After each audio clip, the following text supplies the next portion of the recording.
नमस्कार, टीडीएम सफलता चैनल में एक बार फिर आप सभी का स्वागत है। आज की इस वीडियो में 8th ग्रेड अभ्यास पुस्तिका गणित कक्षा 5। तो कक्षा 5 के विद्यार्थियों को जो गणित की पुस्तक दी गई है, समग्र शिक्षा मध्य प्रदेश राज्य शिक्षा केंद्र भोपाल। तो आप देख रहे हैं कि कक्षा 5 के लिए जो 8th ग्रेड अभ्यास पुस्तिका विद्यार्थियों को दी गई है, तो आज इस अभ्यास पुस्तिका के आप अध्याय सेकंड आकृतियां और कोण, तो आज विद्यार्थी इसका अभ्यास करेंगे कि आकृतियां कैसी होती हैं और कोण किस प्रकार से बनाए जाते हैं और उनको हम किस प्रकार से समझने का प्रयास करेंगे। आज आप इस वीडियो में देखें। तो आप देख रहे हैं कि अध्याय 2 आकृतियां और कोण। तो प्रिय विद्यार्थियों, जैसा कि आप इसमें देख रहे हैं कि इस पाठ से जो हमें इसका परिचय दिया गया है, विद्यार्थी इस पाठ को बहुत ही अच्छे तरीके से पढ़ें और इसको समझने का प्रयास करें। अब आगे आप देखेंगे कि नीचे हमें जो कहा गया है कि नीचे बने पोस्ट कार्ड के चित्र को देखिए। ये पोस्ट कार्ड का चित्र है और इसके दो किनारों के मिलने वाले कोना ए पर, दो किनारों से मिलने वाले कोना ए पर समकोण बना दिखाई दे रहा है। यहाँ पर ये समकोण बना है और इसके शेष किनारों के मिलने वाले कोनों पर कौन सा कोण बना है, लिखिए। तो आप देख रहे हैं कि बिंदु बी पर भी 90 अंश का कोण समकोण आपका क्या होगा, यहाँ पर भी बना है और बिंदु सी पर भी 90 अंश का समकोण आपका बना है, यानी बन रहा है।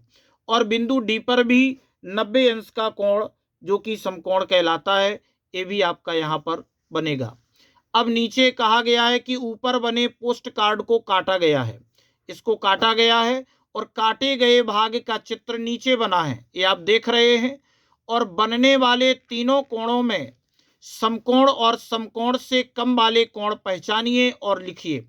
तो आप देख रहे हैं कि इस वाली आकृति में ए आपका 90 अंश होता है, क्योंकि ये समकोण है और समकोण हमेशा सीधा बनता है, यानी एक रेखा पर जब सीधा एंगल जाता है, सीधा कोण जाता है, तो वह 90 अंश होता है। और जो आपका कोण ए है, यह आपका जो है यह 30 अंश है, जो कि एक न्यून कोण कहलाता है। और जो बिंदु बी पर कोण बी है, यह आपका 90 अंश समकोण है। और जो सी पर जो कोण बनेगा, यह आपका 60 अंश होगा। क्यों? क्योंकि अगर ये 90 अंश है और ये 30 अंश है, तो यह 60 अंश होगा, क्योंकि त्रिभुज के तीनों कोणों का योग 180 अंश होता है। अब नीचे बने कुछ बिंदुओं को मिलाते हुए एक समकोण से ज्यादा, एक समकोण से कम एवं दो समकोण के बराबर की आकृतियां बनाइए। तो आप देख रहे हैं कि समकोण से ज्यादा, तो आप देख रहे हैं कि यहाँ पर जो आकृति बनाई है, ए समकोण, यानी समकोण सीधा होता है, तो समकोण से ज्यादा है, तो यह आपका क्या है, ये आपका अधिक कोण हो गया, समकोण से ज्यादा। और इधर हम देख रहे हैं एक समकोण से कम, यानी कि इस लाइन पर अगर हम ये सीधी डालते तो ये आपका 90 अंश होता, लेकिन ये 90 से कम है, यानी कि ये आपका न्यून कोण है। तो यह आकृति समकोण से कम न्यून कोण की हो गई। और इसके बाद कम से कम दो समकोण के बराबर आकृतियां। तो ये जो आकृति आप देख रहे हैं, ये बिल्कुल समकोण की आकृति है। यहाँ पर समकोण बन रहा है और यहाँ पर भी आप समकोण देख रहे हैं, ये भी आपका क्या है, समकोण है।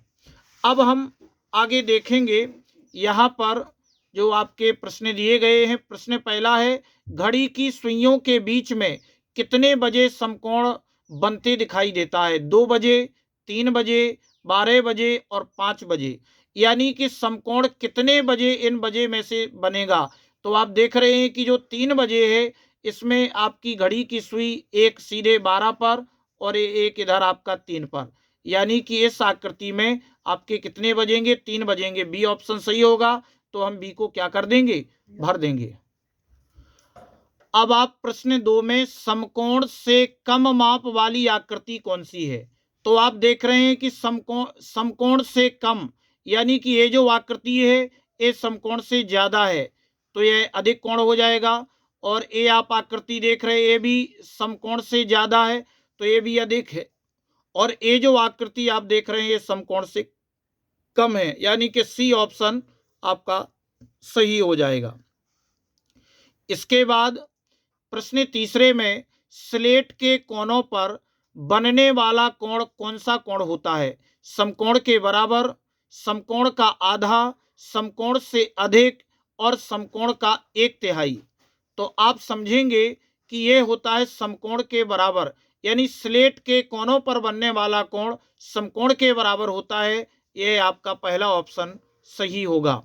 इसके बाद चौथे प्रश्न में कहा गया है कि समकोण से अधिक माप वाली आकृति कौन सी है? समकोण से अधिक, तो यह है आपका न्यून कोण है, यह आपका अधिक कोण है।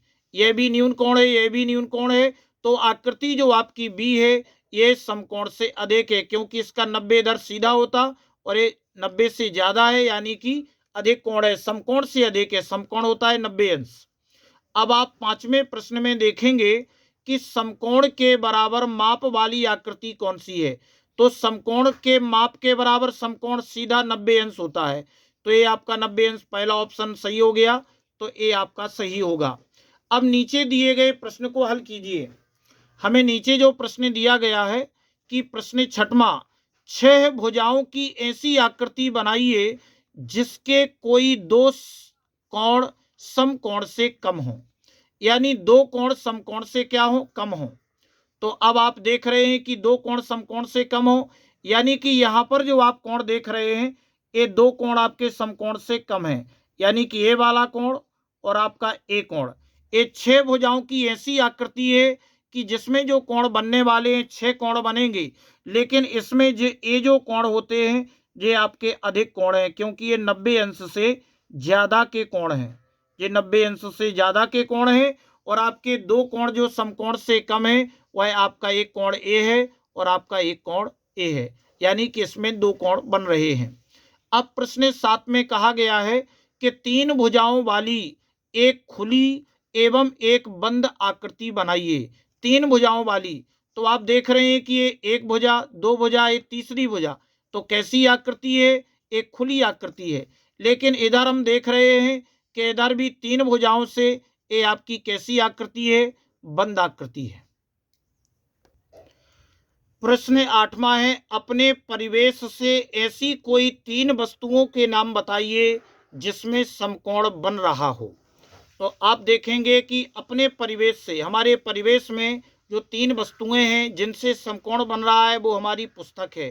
तो आप देखते हैं कि पुस्तक में उसके किनारों पर 90 अंश का कोण बनता है, और टेबल के किनारों पर भी 90 अंश का कोण बनता है, और पतंग में भी 90 अंश अर्थात समकोण बनता है। अब हम प्रश्न क्रमांक 9 को देखते हैं कि दिए गए बॉक्स में अंग्रेजी वर्णमाला के अक्षर ए को बनाइए। हम ए को बनाएंगे और उसमें समकोण से कम वाले कोणों को छायांकित कीजिए। तो आप देख रहे हैं कि हमने इस बॉक्स में ए बनाया। तो आप देख रहे हैं कि यहाँ पर जो कोण बनता है यह आपका समकोण से कम है, और यहाँ पर जो कोण बन रहा है ये आपका समकोण से कम है, और ए भी आपका समकोण से कम है। लेकिन इधर जो कोण बनता है यह आपका अधिक कोण है, और यह भी आपका अधिक कोण है। तो आपके समकोण से कम कौन कौन से कोण हुए? एक आपका ए है, दूसरा ए है और तीसरा ए है। अब हम इन तीनों कोणों को क्या कर देंगे? छायांकित कर देंगे। किस प्रकार करेंगे? तो अब आपने समकोण से कम कोणों को क्या कर दिया? छायांकित कर दिया। अब प्रश्न क्रमांक हम 10 देखते हैं कि नीचे दिए गए कोण की माप लिखिए। नीचे दिए गए कोण की माप लिखिए, यानी समकोण का आधा। समकोण कितना होता है? समकोण होता है आपका 90 अंश। तो 90 का आधा कितना हो जाएगा? 45 अंश। और समकोण के बराबर, समकोण 90 अंश होता है तो समकोण के बराबर कितना अंश होगा? 90 अंश होगा। अब प्रश्न क्रमांक 11 में नीचे दी गई घड़ियों में घड़ी की सुइयां बनाइए जब वे समकोण से अधिक कोण बना रही हों, एवं समय भी लिखिए। तो यहाँ पर ये घड़ियां बनी हुई हैं। अब हम इन घड़ियों में क्या करेंगे? टाइम बनाएंगे। तो कैसे? आप देखेंगे कि यहाँ पर आप देख रहे हैं कि कितना समय हो रहा है? 5:55। तो यानी ये घड़ी की सुइयां जो आपका एंगल बना रही हैं ये समकोण से अधिक है, यानी समकोण से अधिक है, तो कितना है इनका समय 5:55 का है। अब आप इसमें देख रहे हैं कि ये 9:05 का समय है, जो कि ए वाला जो एंगल बन रहा है ये आपका समकोण से अधिक अर्थात अधिक कोण है। और इस वाली घड़ी की जो सुई है वह 8:05 बता रही है। इसका मतलब है कि यहाँ पर जो एंगल है यह आपका क्या है, समकोण से अधिक है, अधिक कोण है। और यहाँ पर आप देख रहे हैं कि जो आपका समय है वह कितना समय है, 11:20, यानी कि यहाँ पर ये जो आपका समकोण से अधिक का समय है यह भी अधिक कोण है। और इस वाली आकृति में आप देख रहे हैं 1:25 का जो समय है यह भी समकोण से अधिक आपका बन रहा है, यानी 90 अंश से अधिक सभी की घड़ियां जा रही हैं, तो हम कहेंगे कि ये समकोण से अधिक कोण बना रही हैं और इनके समय भी यहाँ पर दिए गए हैं। अब प्रश्न क्रमांक 12 में कहा गया है कि झोपड़ी जैसी आकृति बनाकर उसमें कितने कोण हैं लिखिए। झोपड़ी जैसी आकृति बनानी है और उसमें कितने कोण बन रहे हैं हमें यह भी बताना है। तो आप देख रहे हैं कि देखो यहाँ पर आपका समकोण बनता है, यहाँ पर भी समकोण बनता है, यहाँ पर आपका अधिक कोण है, यहाँ पर भी आपका अधिक कोण है, यहाँ न्यून कोण बन रहा है, ये भी आपका न्यून कोण है, ये आपका अधिक कोण है, ये भी अधिक कोण है और ये आपका न्यून कोण है।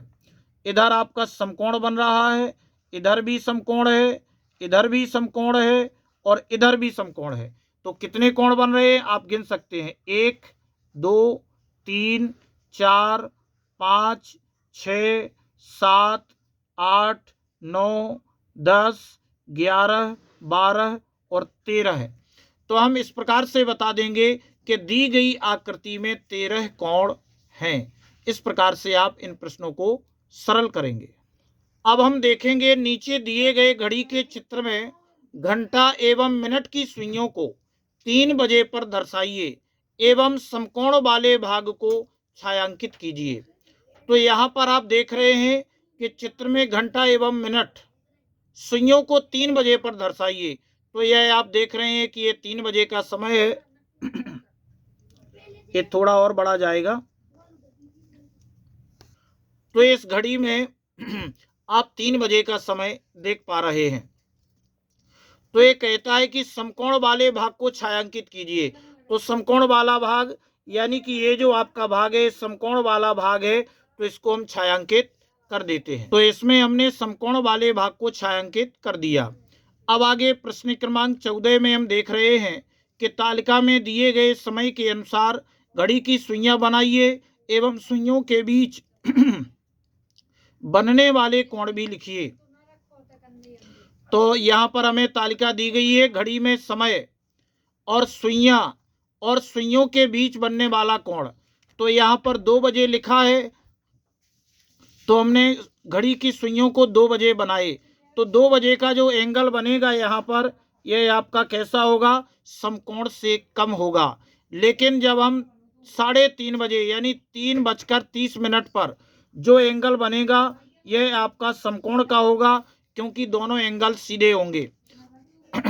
और 4 बजे का जो समय होगा यह आपका अधिक कोण होगा। कैसा कोण होगा, समकोण से अधिक, यानी 90 अंश से ज्यादा का कोण बनेगा। इस प्रकार से आप बनाएंगे। और इनमें से कितने बजे सबसे बड़ा कोण बनता है, तो इनमें से 4 बजे सबसे बड़ा कोण बनता है। क्योंकि पहले 2 बजे में समकोण से कम है, 3 बजे में आपका समकोण 90 अंश है और 4 बजे में समकोण से अधिक अर्थात 90 से ज्यादा, तो 4 बजे सबसे बड़ा कोण बनता है। अब आप आगे 15वें प्रश्न में देखेंगे कि नीचे दिए गए चित्रों को देखिए और तालिका को पूरा करिए। हमें यहाँ पर क्रमांक दिए गए हैं, कोण, समकोण, समकोण से ज्यादा और समकोण से कम। तो आप पहली आकृति में देख रहे हैं कि जो आपकी कैंची बनी है इसमें जो एंगल बना हुआ है यह आपका यानी न्यून कोण अर्थात समकोण से कम है, 90 से कम है, तो यहाँ पर राइट लगा दिया। अब आप यहाँ पर जो आप आकृति देख रहे हैं यह भी आपकी न्यून कोण है। जब यह आपका न्यून कोण है 90 से कम है, तो तो आप बता देंगे कि ये समकोण से कम, यहाँ पर राइट लगाएंगे। और यहाँ पर भी आप देख रहे हैं कि यहाँ पर जो कोण बन रहा है यह भी न्यून कोण है, तो आप समकोण से कम पर टिक लगाएंगे। लेकिन पतंग में हम देख रहे हैं कि यह जो आपका एंगल यहाँ पर बना हुआ है यह आपका समकोण है, लगभग समकोण ही है, तो इसको आप समकोण पर राइट करेंगे और इस प्रकार से आप इस तालिका को पूरा करेंगे।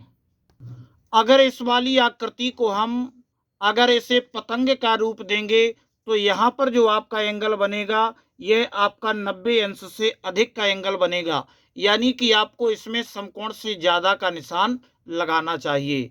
अगर ये वर्ग रहेगा तो आपका समकोण बनेगा, तो आप समकोण पर निशान लगाएंगे। लेकिन अगर यह आपका, चूंकि अगर इसे हम पतंग का रूप देंगे या देख रहे हैं, तो फिर यह आपका समकोण से ज़्यादा ही सही होगा। अब आगे प्रश्न 16 में कहा गया है कि अंग्रेजी वर्णमाला के कोई दो अक्षर लिखिए जिनमें समकोण बनता हो। तो आप देख रहे हैं कि अंग्रेजी वर्णमाला के दो अक्षर एस और यू हैं। कहाँ पर समकोण बनता है? यहाँ पर आप देख रहे हैं समकोण बन रहा है, यहाँ पर भी समकोण बन रहा है, और यहाँ पर भी ये समकोण बन रहा है, और आप देख रहे हैं यहाँ पर भी ये समकोण बन रहा है। तो ये आपके समकोण बन रहे हैं, और यू वाले में भी यहाँ पर समकोण बनता है और आपका यहाँ पर भी समकोण बनता है। तो यहाँ पर ये समकोण बन रहे हैं क्योंकि ये सीधे हैं। अब इसके बाद 17वें प्रश्न में दीवार में सुइयों वाली घड़ी लगी है, इसमें घंटा और मिनट की सुइयां आपस में कोण बनाती हैं। तो ऐसे दो समय लिखिए जिसमें सुइयां समकोण बनाती हैं। यानी दीवार में सुइयों वाली घड़ी है और घंटा और मिनट की सुइयां आपस में कोण बनाती हैं। घंटा और मिनट की सुइयां आपस में जो कोण बनाती हैं, ऐसे दो समय लिखना है जिसमें सुइयां समकोण बनाती हैं। तो आप देख रहे हैं कि जो 12:15 का समय होगा उसमें आपका सीधा समकोण बनेगा, और जो 6:15 का जो समय होगा उसमें भी क्या बनेगा? आपका समकोण ही बनेगा। इस प्रकार प्रश्न 18 और भी आप समय इसमें बता सकते हैं जिसमें कि समकोण बनता है। तो 18वें प्रश्न में ये दो आकृतियां बनाई गई हैं, किस आकृति में बड़े कोण बनते दिख रहे हैं? यहाँ पर ये दो आकृतियां हैं, तो आप बताएंगे कि किस आकृति में बड़े कोण बनते दिख रहे हैं। यहाँ पर जो कोण है यह 90 अंश है, यहाँ पर भी ये 90 अंश है, ये 90 अंश है, ये 90 अंश है। लेकिन यहाँ पर हम देख रहे हैं कि यहाँ पर प्रत्येक कोण 90 अंश से अधिक दिख रहे हैं, बड़े कोण दिख रहे हैं, यानी कि इनका प्रत्येक कोण 90 अंश से ज्यादा का बन रहा है। तो ये दो आकृतियां किस आकृति में बड़े कोण बनते दिख रहे हैं? तो आप इसके उत्तर में बता देंगे कि आकृति बी में बड़े कोण बनते दिख रहे हैं। आकृति बी में बड़े कोण बनते दिख रहे हैं। प्रश्न 19 में दी गई आकृति में कितने समकोण हैं? समकोण से ज्यादा माप वाले कोण कितने हैं? तो आप देख रहे हैं कि यहाँ पर दी गई आकृति में कितने समकोण हैं। तो समकोण तो आप देख रहे हैं यहाँ पर ए समकोण बन रहा है और यहाँ पर ए समकोण बन रहा है, केवल दो समकोण बन रहे हैं। और समकोण से ज्यादा माप वाले कोण कितने हैं? तो समकोण से ज्यादा माप का कोण आपका ए है और आपका ए है, जो समकोण से ज्यादा अर्थात अधिक कोण है, और यहाँ पर जो कोण बन रहा है वह न्यून कोण है। तो आप देख रहे हैं कि दी गई आकृति में दो समकोण हैं, यानी पहला समकोण ए दूसरा समकोण, और समकोण से ज्यादा माप वाले कोण भी दो हैं, यानी आपका एक कोण जे है और ये आपका दूसरा कोण है। इस प्रकार से आप इनके उत्तर लिखेंगे। अब प्रश्न क्रमांक 20 में अंतिम प्रश्न है कि 10 माचिस की तीलियों से ऐसी आकृति बनाइए जो एक घर की तरह दिखे। तो यहाँ पर माचिस की तीलियों से जो घर बनाया गया है, तो इसमें आप देख रहे हैं कि 10 माचिस की तीलियों से ऐसी आकृति बनाना है जो एक घर की तरह दिखे। तो आप माचिस की तीलियों को गिन सकते हैं, जैसे आपकी 1, 2, 3, 4, 5, 6, 7, 8, 9 और ये आपकी 10। इस प्रकार से इन 10 तीलियों से माचिस की एक घर की आकृति आप देख पा रहे हैं। और इसमें आप कोण भी देख सकते हैं कि कितने समकोण बन रहे हैं, कितने अधिक कोण बन रहे हैं, कितने न्यून कोण बन रहे हैं। इसका आप अभ्यास कर सकते हैं। तो फिलहाल इस वीडियो में बस इतना ही। नेक्स्ट वीडियो में हम अगले पार्ट के प्रश्नों को समझेंगे। अगर आपको ये वीडियो अच्छा लगा हो तो वीडियो के लिए कमेंट और शेयर अवश्य करें। धन्यवाद।